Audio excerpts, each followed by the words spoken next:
grande honra de fazer a entrevista com o nosso convidado.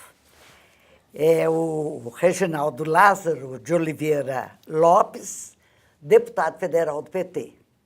Eu falo isso porque eu já conheço o Reginaldo há muito tempo e sei da prática política dele. E eu me aproximo muito do jeito que ele faz e continua fazendo e me contando o que ele está pensando a respeito, né, da situação de hoje e como que ele vai desenvolver. Por quê? Porque o Reginaldo é um pré-candidato do PT a prefeito de Belo Horizonte, né? Então, ele tem todas as condições para assumir esse novo trabalho dentro do partido.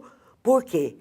Ele já trabalhou muito com questões fundamentais, como pequenas e microempresas, e deputado federal no 4º mandato, né? Então, nós podemos ter uma esperança muito grande em ele sendo,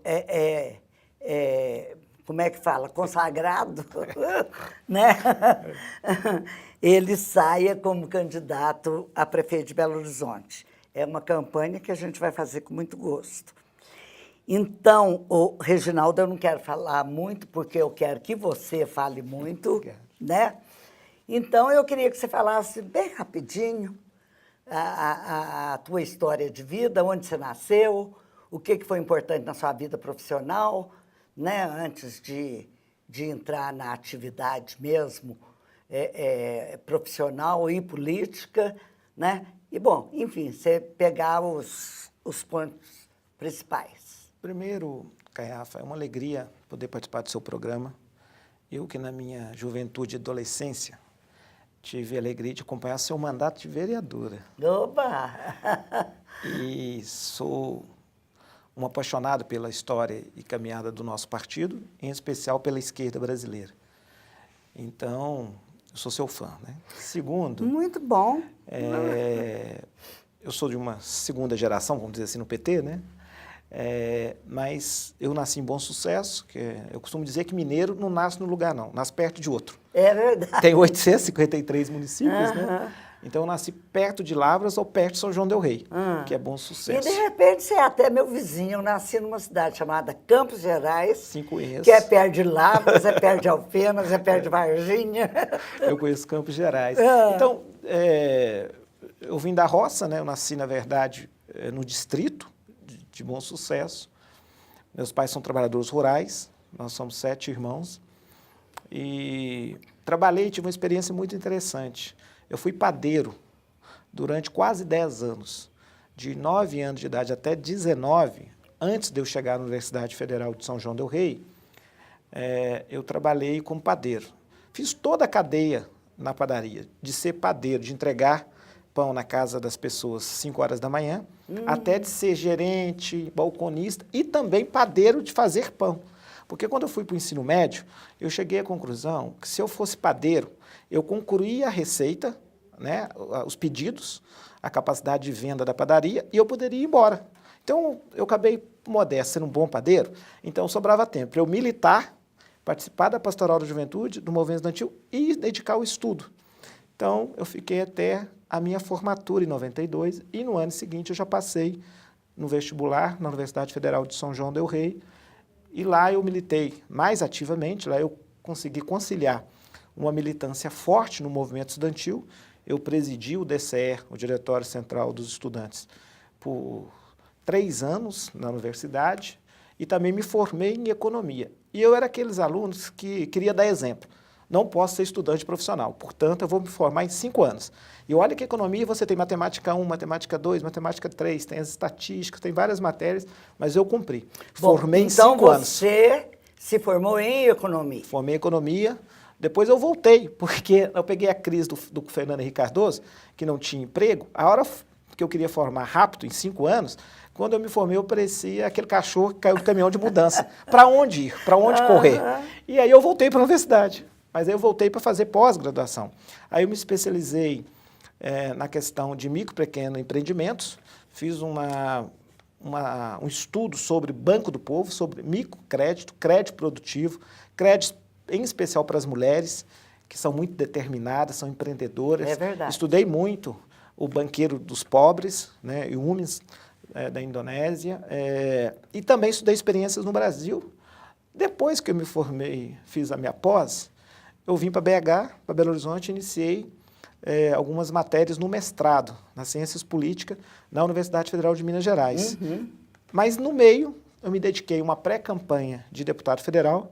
Eu já tinha sido candidato a deputado estadual, a prefeito na cidade natal, porque nós do PT, na década de 90, a gente era obrigado a ser candidato, né? Agora está voltando a época que a gente precisa ser candidato. Você tinha que ser candidato para divulgar o partido. Compor legenda, divulgar o programa, né? Quem ganhasse ajudar economicamente. Mas você acredita que eu sempre tive boa vocação com as urnas? Eu sempre tive bastante voto. Na primeira campanha, tinha 6 candidatos, eu fiquei em segundo, quase ganhei. Depois fui muito bem votado numa campanha, fazer campanha para deputado estadual de carona. Quase ganhei para deputado estadual e depois eu me elegi deputado federal junto com o presidente Lula. Olha. Né? Então, eu estou no 4º mandato de deputado federal.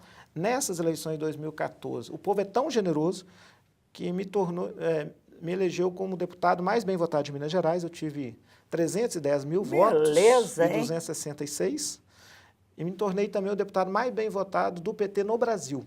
Que isso. E fui o 8º deputado no Brasil. E, proporcionalmente, pelo número de eleitores, acho que foi o 3º ou 4º deputado do Brasil. Na bancada, atualmente, são quantos deputados? Do PT são 8 deputados federais. Na bancada nacional, 60, em torno de 60 deputados. Agora, eu exerci os mandatos com um conceito que hoje ele está muito presente. Ele impõe sobre a política, que é o desejo da sociedade participar. Você pode ser eleito majoritariamente para prefeito, governador, presidente, ou proporcionalmente você se torna um representante indireto para representar o seu povo, o seu segmento. Mas tem um conceito, você deve nunca achar que substitui o povo, você representa. E ao representar, você deve combinar as suas ações políticas com a participação direta das pessoas. Isso é muito fácil no executivo, porque o PT tem muita experiência, você implementa o orçamento participativo. Mas eu tenho esse conceito no mandato parlamentar.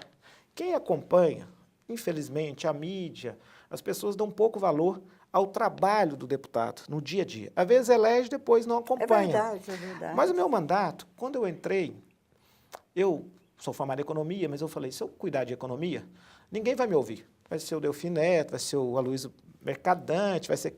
Eu vou cuidar de um tema que ninguém cuidou, que é você dar direitos à população jovem.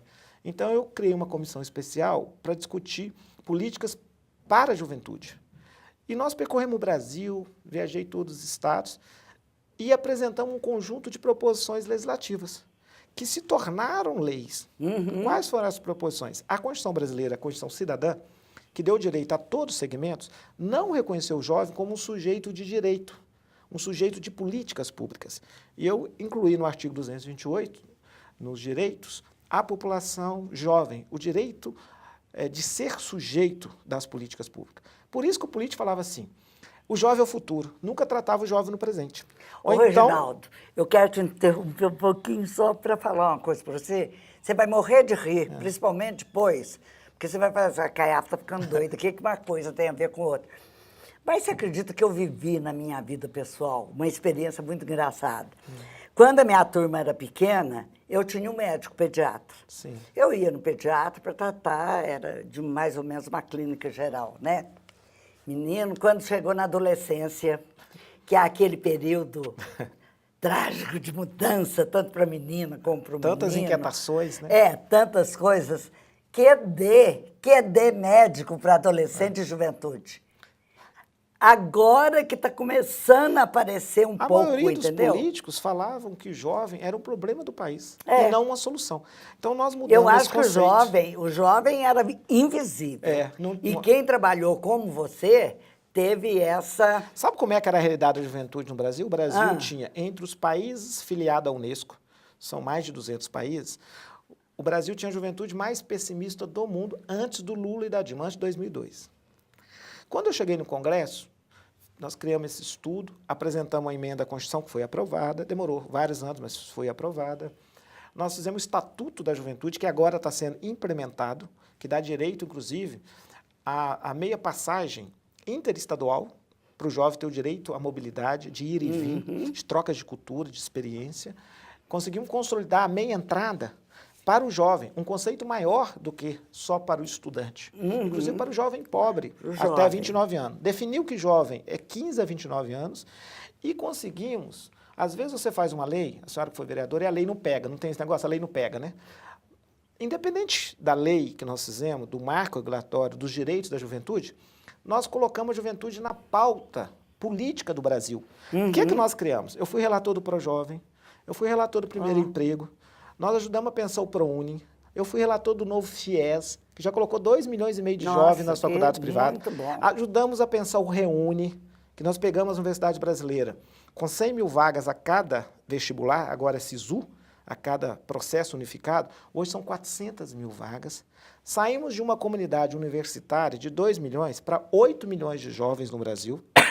E o que aconteceu? Eu ganhei um prêmio da Unesco, deputado amigo da Unesco, fui em Paris receber, e nós conseguimos também uma coisa extraordinária, é que o jovem, que era o mais pessimista, a juventude mais pessimista do mundo, o Brasil passou a ter a juventude mais otimista do mundo. Que beleza. Então, o que eu estou dizendo aqui? Depois disso, eu desenhei a política sobre droga, construindo coletivamente, porque todas as minhas proposições legislativas, elas não estão no meu nome, elas passam a ser de uma comissão de estudo, comissão especial. Então, eu arrumei um método de você construir democraticamente com o segmento. Então, nós fizemos a política sobre drogas, a nova política. Lamentavelmente, nós fomos derrotados no artigo 28, que é o artigo que está lá no Supremo Tribunal Federal, que diz o seguinte, que é o poder do juiz definir quem no Brasil é traficante e quem é usuário. Porque o artigo 28, ele não definiu o que de fato classifica um traficante e um usuário. E na falta dessa definição objetiva, infelizmente, eu falei isso para o presidente Lula, a lei que despenalizou o usuário de droga, porque o problema do usuário deve ser tratado na saúde pública e não no sistema de segurança pública, levou a encarcerar mais. Por quê? Porque, lamentavelmente, a nossa caminho penal, que a gente fala, persecução penal, da cena da ocorrência até o juiz julgar, são muito elitizados, são muito brancos. Então, eles pegam assim, se o menino é negro, eles sempre classificam ele como traficante. E se o menino é branco, olha para você ver, eles sempre classificam ele como usuário. Então, por isso que o STF espera que julgue isso inconstitucional. Porque nós não podemos tratar o usuário como problema de segurança pública, e sim de saúde pública. Problema é o Congresso que se tem, né? Nós perdemos isso no Congresso e essa ação vai ser derrubada no Supremo. Para concluir, depois eu fiz a política sobre a reforma do ensino médio. Nós construímos uma proposta que já tem convergência de todos os secretários estaduais de educação, tem do CONIF, tem dos reitores de graduação de educação nas universidades, da sociedade civil, que é um programa de fazer uma reforma do ensino médio. Porque o ensino médio hoje fala de tudo e não ensina quase nada. É verdade. Então, é um modelo que é fragmentado, excesso de disciplina. Ele não se organiza por áreas do conhecimento. E ele não prioriza as habilidades não cognitivas, em especial as habilidades laborais. Ele não desperta no jovem nenhuma prática de algum ofício, de alguma missão, do ponto de vista da profissionalização. Então, nós queremos essa reforma do ensino médio. E, por último, agora eu presidi uma CPI também que me deixou muito emocionado e mais sensível do que eu já sou, que é o extermínio de jovens negros e pobres. Sim. O Brasil naturalizou matar jovens negros e pobres. O Brasil vive uma guerra civil contra os nossos negros e contra os nossos jovens. E nós apresentamos 8 emendas à Constituição para refazer a arquitetura da segurança pública e também 16 proposições legislativas para melhorar o sistema de persecução penal. Para quê? Para a gente construir uma política republicana e federativa com todo mundo para preservar a vida dos nossos jovens negros e pobres. Então, assim, eu falei isso aqui porque a gente tem na prática esse conceito. A gente não substitui o povo, a gente deve representá-lo e construir com a participação direta as proposições legislativas, e em especial as políticas públicas. Aí nós erramos menos, fazemos o que eu estou falando que é necessário agora, fazer mais, fazer diferente, fazer melhor com menos. Como se diz no ditado popular, concordo em gênero, Sim, número cara. e grau. É essa forma mesmo de fazer política que eu entendo. Nós vamos ter que fazer um pequeno intervalo agora, é rapidinho, e em 1 minuto nós estamos de volta para continuar essa boa conversa aqui com o Reginaldo Lopes.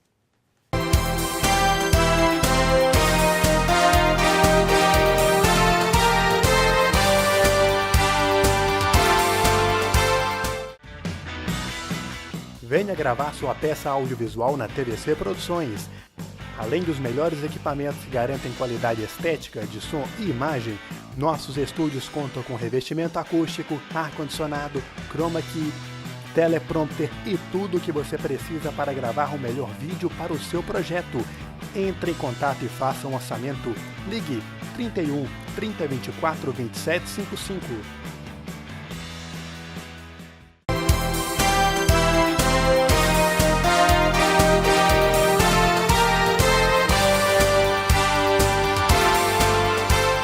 Pois é, hoje nós estamos aqui numa conversa muito importante com o Reginaldo Lopes, que é deputado federal no seu 4º mandato, tem uma série de propostas já aprovadas na Câmara, outras em andamento, né?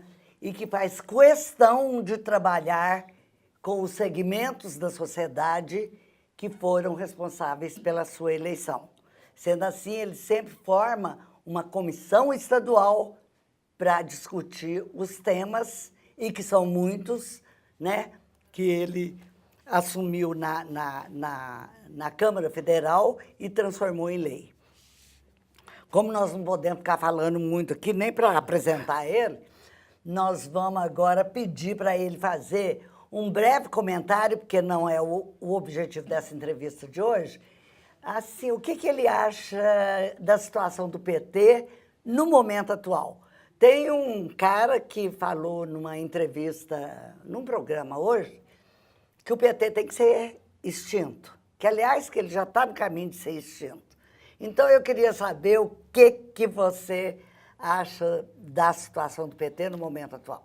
Teve um economista que falou uma frase seguinte, que o Brasil não é para amador. Eu diria que o PT também não é para uma interpretação de amador. O PT tem muitas raízes. Eu fico impressionado quando eu viajo, esse final de semana eu fui em 18 cidades, de sexta até domingo, como as pessoas têm um encanto, acreditam no PT como um patrimônio e um espaço de mais avanços, de conquistas sociais, de direitos. Porque se o PT errou, não errou a instituição, errou as pessoas. A instituição não erra. Você sente esse tipo de visão quando você está andando, quando você está conversando com gente que não é do PT? Olha, é lógico que tem uma propaganda contra o PT. Não, Há lógico, uma eu tô tentativa de perguntando- criminalizar um partido. Mas percebo também, porque o PT, eu costumo dizer que o PT tem a família petista e tem uma sociedade petista. A família somos nós, filiado, organo. Mas o que tem mais força, que mais tem disposição para reconstruir a imagem do PT é a sociedade petista. São pessoas que reconhecem no PT valores, princípios. E essa família, ela é muito superior ao PT. O PT tem 1 milhão de filiados. O PT já chegou a ter 30%, 40% de simpatizantes. Isso aí, aproximadamente, nós estamos falando de mais de, sei lá, 60 milhões de brasileiros, 50 milhões de brasileiros. Portanto, a sociedade petista é muito maior. Vamos supor que hoje tem 12%, 15%. 1 milhão, nós tivemos 54 milhões, é fácil. Então você tem uma família, uma simpatia. Agora é evidente que o PT terá que passar, ao encerrar esse processo, seja com a volta da democracia, com a legalidade da Constituição, devolvendo o mandato à presidenta Dilma, seja com a consolidação do golpe com a sua cassação. Em qualquer das duas hipóteses, nós teremos que passar por uma ampla reflexão. Porque nós temos que também fazer autocrítica, que o primeiro ano do segundo mandato da presidenta Dilma, a presidenta ela tentou uma conciliação com setores que não aceitam mais a conciliação de classes, que aceitaram quando Lula lançou a Carta ao Povo Brasileiro, e nós tivemos uma política do ponto de vista econômico, que eu chamo de conciliação econômica, que pela primeira vez os pobres ganharam, nós tiramos 50 milhões da pobreza, a classe média brasileira, que era de 50, passou para 120 milhões de brasileiros, mas nós temos que dizer também que tinha 10 milhões de bilionários que passaram para 20 milhões. Então, os ricos ganharam muito. Porém, quando chegou o quarto mandato do PT e da presidenta Dilma, quando ela propôs mais futuro e novas ideias, e, na minha opinião, a presidenta Dilma cometeu um erro, porque ela ganhou com uma pauta mais ousada à esquerda. E, quando ela tomou posse, ela tentou conciliar com quem não aceita a melhoria de vida dos mais pobres, que é o mercado financeiro. E somando a isso, ainda a ingovernabilidade, né? Então, aí, um Congresso que não deixa ela para governar. mim, esses são os atores do golpe. Quem são os atores? Primeiro é que o mercado financeiro, os rentistas, o capital especulativo, eles nunca foram de vocação democrática. Eles suportam a democracia, mas a cada 30, 20, eles rompem com a democracia. Em especial, até certo ponto também, né? Em especial quando eles percebem que vai ser tributado o andar de cima. Quando os mais ricos têm que deixar de ganhar um pouco para os mais pobres ganharem mais um pouco. Porque o que nós fizemos no passado, nós conseguimos conciliar esses interesses. Só que depois do Encontro Nacional do PT, 10 de fevereiro de 2016, que nós anunciamos 22 medidas emergenciais para retomar o crescimento e que ficava evidente que teria que ter um novo modelo tributário e fiscal e uma nova estrutura da renda no Brasil, eles resolveram, então, ir para o tudo ou nada. Juntaram com os oportunistas e também que não tem muita vocação democrática. Lamentavelmente, eu já respeitei o PSDB, mas o PSDB entrou numa aventura, porque o PSDB, ao perder a quarta eleição, e olhou para o horizonte e ia perder a quinta eleição, resolveram rasgar a sua vocação democrática e ir para uma aventura junto com parte do PMDB, que tem vocação oportunista, comandado por um conjunto de lideranças que tem medo da Operação Lava Jato, que estão envolvidos em escândalos de corrupção, que tem um chefe maior, que é o Eduardo Cunha, que resolveu vingar da presidenta Dilma e do Partido dos Trabalhadores, foi ele que falou, porque nós não iríamos votar contra a admissibilidade do processo dele na Comissão de Ética. Ele abriu a comissão de processante de responsabilidade fiscal da presidenta Dilma. O PSDB, oportunista, e também, no momento que concordou com a abertura, eles ainda não tinham muita preocupação do envolvimento das suas lideranças nacionais na Lava Jato. Mas com o andar da operação, as suas lideranças foram envolvidas na Operação Lava Jato, porque estão envolvidos no escândalo das empreiteiras, se somou ao interesse do mercado financeiro, ao interesse de parte do PMDB fisiológico, e resolveram, então, junto com o mercado financeiro, que percebeu que poderia pagar a conta, fazer o impeachment, o golpe, com áreas de legalidade. E usaram a mão dos deputados para consolidar esse golpe. Então, essa é a narrativa, na minha opinião. O que aconteceu? Eu vou ter que te interromper, te trazer aqui outra vez, porque conjuntura a gente sempre tem que estar discutindo, né? Mas nós temos hoje um outro dado muito importante, que é a sua campanha. Sim.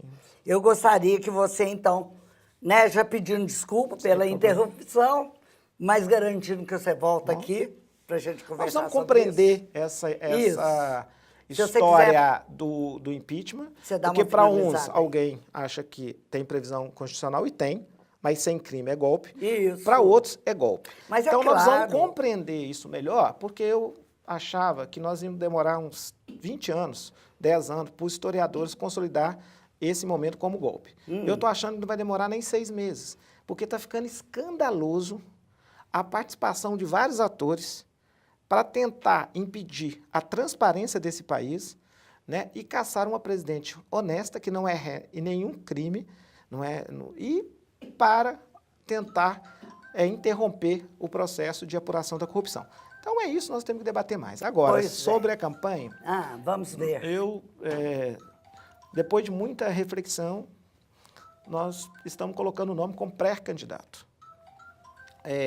Agora, nós queremos traçar uma campanha totalmente diferente. Eu acho que faliu o atual modelo político eleitoral brasileiro. Está falido, na minha opinião. Esse modelo, se os deputados não fossem hipócritas, os deputados caçariam esse sistema e promoveriam uma ampla reforma política e não caçaria a presidenta Dilma. Esse parlamento, ele tem legalidade, mas ele não tem legitimidade. Porque é um parlamento que não tem mulheres, pouca presença das mulheres. Acho que o parlamento deveria ter 50% de homens, 50% de mulheres.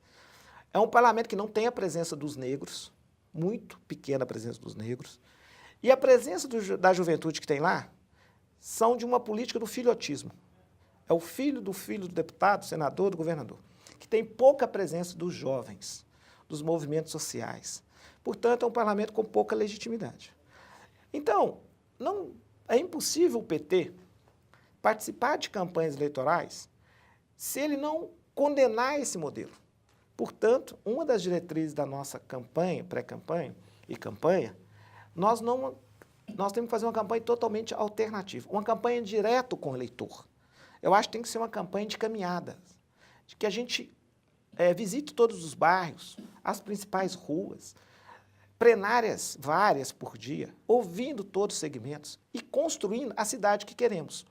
Uma campanha, não como era no passado, que quando o candidato chega a um bar é para tirar uma foto, para fazer um panfleto, ou é para fazer uma imagem de televisão, para julgar na televisão. Nós não podemos fazer campanha mais artificial, com maquiagem. Nós temos que fazer uma campanha onde as ideias e as proposições políticas estejam acima do marketing. Porque nos últimos tempos, o que prevaleceu na política foi o marqueteiro e não o partido político. Inclusive no nosso governo, às vezes. Nós precisamos que a política seja a direção programática de um governo, seus atores políticos. Então, nós queremos fazer uma campanha sem maqueteiro, sem publicitário, sem maquiagem. Eu acho que nós temos que fazer uma campanha com ativista. Como é que você vai fazer com dinheiro? Sem dinheiro, inclusive. Eu acho, até com poucos panfletos, respeitando o meio ambiente, eu acho que tem que ser uma campanha digital, com as tecnologias alternativas da informação, e uma campanha de sola de sapato, como a gente fala anterior, de santinho, com a maioria digital e com saliva, muito diálogo e muito debate. Mas mais do que isso também, essa campanha alternativa. Eu acho um absurdo um candidato em BH gastar mais de 5 milhões. Nós não podemos ter gastos, porque isso compromete o futuro da cidade. Compromete um transporte de massa, como, por exemplo, o metrô para a região metropolitana. Compromete a qualidade das obras. Portanto, nós queremos, e até porque a sociedade quer mais Estado, quer mais participação, quer mais direito, e o Estado tem menos recursos. Então, nós vamos ter que fazer mais, melhor, diferente, e às vezes com menos recursos. Terá que ter criatividade. Também nós achamos que um governo precisa ser mais ousado. Eu vejo as pessoas falando sobre segurança pública. A incompetência das políticas públicas levou a política de segurança a criminalizar o direito à cidade, o direito às ruas, o direito aos bairros, porque ela é incompetente. Então, impõe um medo para diminuir a violência. Não, a política de segurança pública tem que ser cidadã, tem que ser comunitária, tem que ser de aproximação. As pessoas têm o direito de ficar nas praças, nas ruas, nos bairros. Também, nós estamos vivendo uma década, daqui 2 décadas, melhor dizendo, nós vamos ter a maior percentual de idosos do mundo. Eu que comecei como deputado com o maior percentual de jovens, estou no meu 4º mandato caminhando para ter o maior percentual de idosos do mundo. No Brasil, né, vai ser o maior percentual. Então, o Brasil vai passar a ser um país com mais de 80 milhões em 2030. Portanto, nós precisamos pensar o direito à cidade para as pessoas idosas. Nós não temos nenhuma cidade no Brasil que as pessoas que têm algum tipo de deficiência ou algum tipo de dificuldade de mobilidade têm cidades. Então, nós temos que repensar. Inclusive, isso é tema de uma comissão que foi criada agora, a Comissão do Idoso. Eu pedi uma subcomissão para criar uma comissão de estudo para planejar o envelhecimento populacional do Brasil, que vai além da questão do direito à cidade, da mobilidade, mas também que pensa a segunda e a terceira profissão do idoso, que pensa os centros de integração cultural, de convivência, ou seja, que pensa as políticas públicas específicas do ponto de vista de saúde, do ponto de vista da cultura, do ponto de vista do esporte. Então, o que eu quero dizer é que nós queremos fazer um debate novo, do século XXI, do direito da pessoa ser o que ela é, do direito das pessoas conviverem com a cidade, sem nenhum tipo de criminalização. Então, nesse sentido, é que nós vamos começar hoje fazendo um debate sobre essas diretrizes. Vou ter que cortar outra vez e prometendo para você, a hora que o partido decidir quem vai ser o candidato, você volta aqui. Com certeza, será uma alegria. Por enquanto, eu quero te desejar a maior felicidade, que dê tudo certo para você, a começar de hoje à noite. Obrigado. Nos 2 debates que você tem. Muito obrigado. Né? Um beijão. Então, tá? tchau para você.